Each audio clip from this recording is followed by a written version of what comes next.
হলো টাওয়ারের নতুন লাইট লাগানো হয়েছে।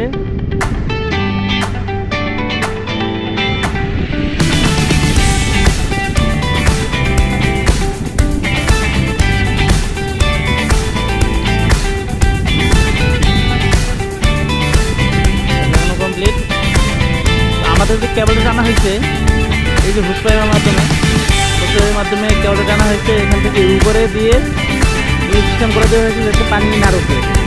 আর এই কেবলটা আবার এখানে ইউজ করা হয়েছে, ইউজ করে এখান থেকে সরাসরি একদম কানেক্টর পর্যন্ত ডিভাইসের ভিতর পর্যন্ত আমি হুস পাইপটা পাওয়াই দিছি যাতে পানি ঢোকার কোনো সম্ভাবনা না থাকে।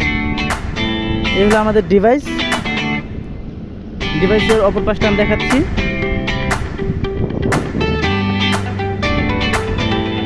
ডিভাইসের অপর পাশ লাইন ঠিক আছে।